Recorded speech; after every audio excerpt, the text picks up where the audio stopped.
Teknik layering serum adalah idea yang agak baru dalam industri kecantikan, tapi makin lama makin dikenali. Banyak orang tanya cara yang betul untuk layering serum ya. Pastinya ini saya rasa kan disebabkan oleh meningkatnya bilangan serum di pasaran yang diformulasikan dengan fungsi yang khusus dan juga ada bahan aktif yang spesifik. Teknik layering serum ni memang kena buat dengan betul tau. Dan itu tujuannya untuk mengelakkan sensitivity, dan juga untuk anda yang baru nak cuba layering serum, anda kena tonton video ni sampai habis untuk ketahui caranya. Dan saya nak ingatkan, kita nak bincang tentang layering, bukan mixing.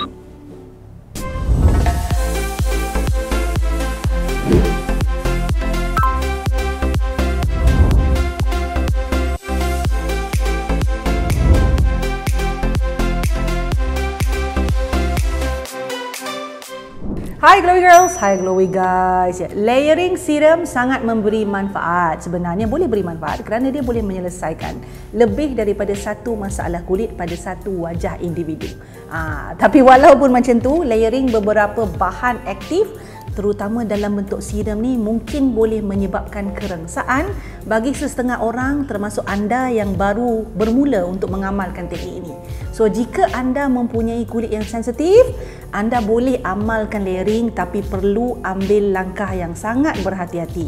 Sebelum anda pergi lebih jauh, sebelum kita semua pergi lebih jauh, kenal pasti dahulu bahan aktif dan tidak aktif bagi mengelakkan timbulnya masalah kulit yang tak diingini di kemudian hari. Tadi saya sebut tentang kenal bahan aktif dan juga bahan tidak aktif kan? Ya. Dalam bahasa ringkas, bahan aktif di dalam sesuatu produk ni kita boleh umpamakan macam pemandu, driver. Dan formulasi produk pula kita boleh ibaratkan macam kenderaan ataupun vehicle ya. Kenderaan penting untuk membawa pemandu kepada sasarannya. Begitulah formulasi produk ni. Ia penting untuk membawa bahan aktif tepat pada sasaran dan menjalankan fungsi yang dijanjikan oleh produk. Ada jenama produk skincare seperti Skintific sangat mementingkan bukan sahaja bahan aktif tau. Mereka juga mementingkan formulasi yang mesra kepada skin barrier. Skintific ni memang dia terkenal dengan satu jenis teknologi yang dipatentkan yang dipanggil TTE teknologi, yang mana precise active ingredients, diutamakan precise active ingredient, dirumuskan dengan bahan termaju, bahan aktif yang paling maju dan mempunyai piawaian yang terbukti berkesan untuk memberikan hasil yang terbaik kepada kulit. TTE ini juga merujuk kepada quickly diminishing skin problem but also intensively hydrating and calming the skin. Maksudnya mempunyai bahan aktif yang tinggi untuk mempercepatkan proses pemulihan masalah kulit, pada masa yang sama melembabkan dan melegakan kulit.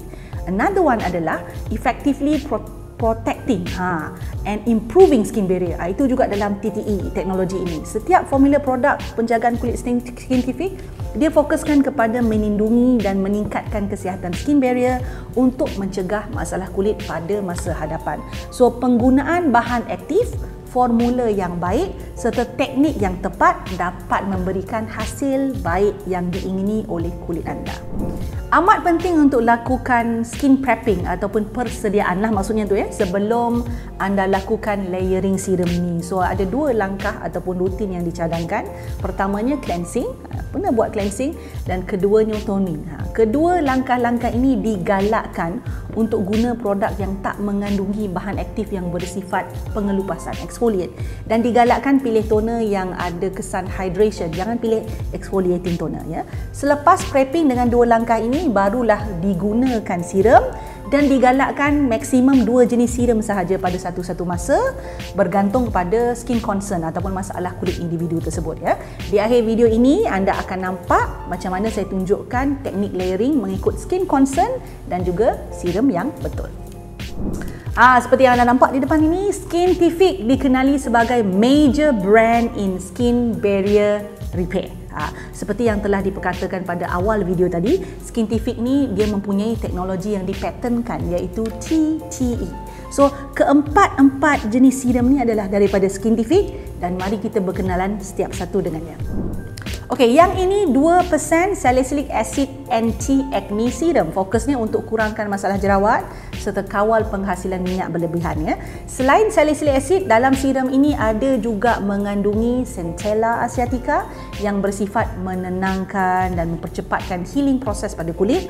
Ada juga di dalam dia niacinamide, iaitu bahan anti-inflammatory yang membantu kawal sebum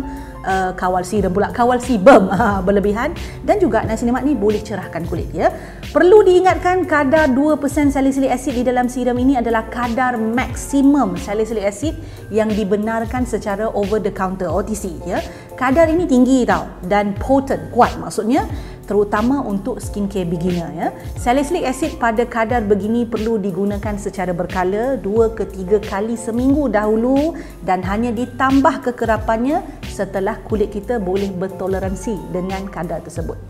Yang ini adalah 10% niacinamide brightening serum yang berfungsi dengan pantas untuk menyekatakan tona kulit dan mengurangkan keradangan kulit ya. Niacinamide ni anti-inflammatory ya. Selain niacinamide, ada juga alpha-arbutin yang boleh mengurangkan pembentukan melanin dengan menghalang enzim tyrosinase yang diperlukan oleh kulit untuk menghasilkan melanin.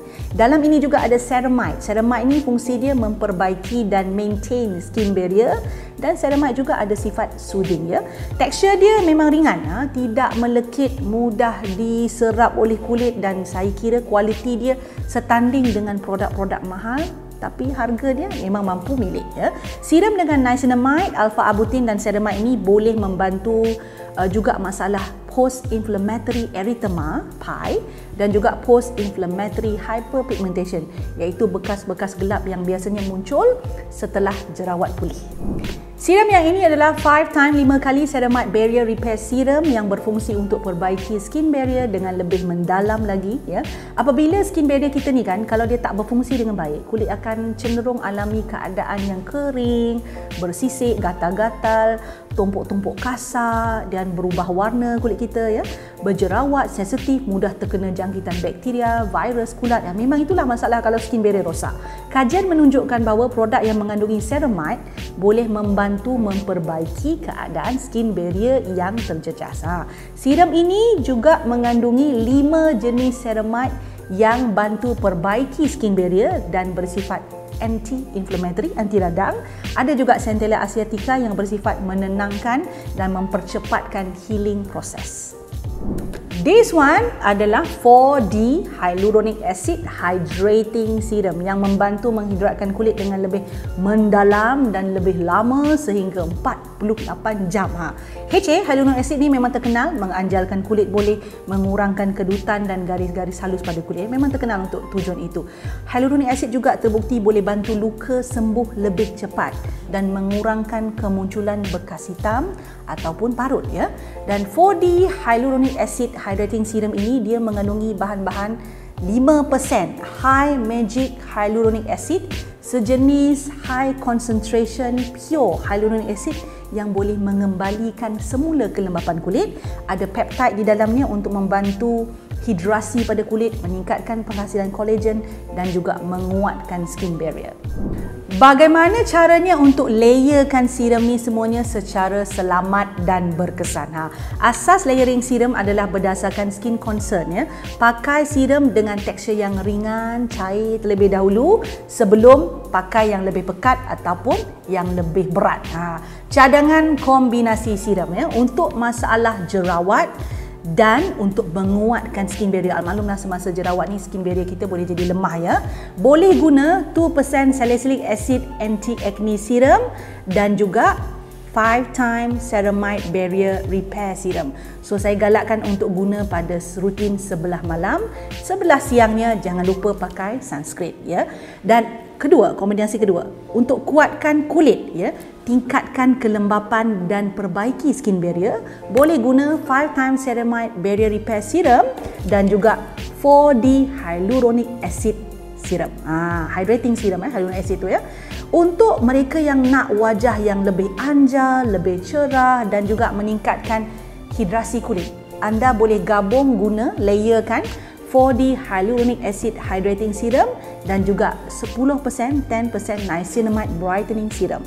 Dan untuk anda yang nakkan tona kulit lebih cerah, lebih sekata dan mengurangkan keradangan kulit wajah, dan kuatkan skin barrier, anda boleh guna 10% niacinamide brightening serum dan juga 5 times ceramide barrier repair serum ya. Digalakkan untuk guna pada sebelah malam, siangnya jangan lupa pakai sunscreen. Pesanan lah tu ya. Anda dah tahu kegunaan setiap serum dan tahu bagaimana untuk guna teknik layering tersebut? Good, bagus ya. Tapi pastikan ya, sentiasa ingat manfaat yang akan dapat daripada penggunaan serum mengambil masa. Dia perlu ambil masa 4 hingga 8 minggu, itu paling pendek ya. Boleh jadi lebih panjang. Jika anda mempunyai kulit yang sensitif, saya tak galakkan untuk menggunakan lebih daripada satu serum pada satu masa. Go slow, go low in your case ya, especially ya. Kita kena build tolerance lebih dahulu. There's only so little of your skin can take, so remember, do not go overboard. Jangan berlebih-lebihan. Suka video yang saya selalu kongsikan? Apa kata? Jangan apa kata, buat sekarang ya. Subscribe channel saya, like, share dan pastikan tekan butang loceng tu. Yang ada loceng tu, yang cute-cute loceng kecil tu tekan supaya anda mendapat notifikasi setiap kali saya masukkan video baru. Jangan terlepas, jangan tertinggal. Buat sekarang.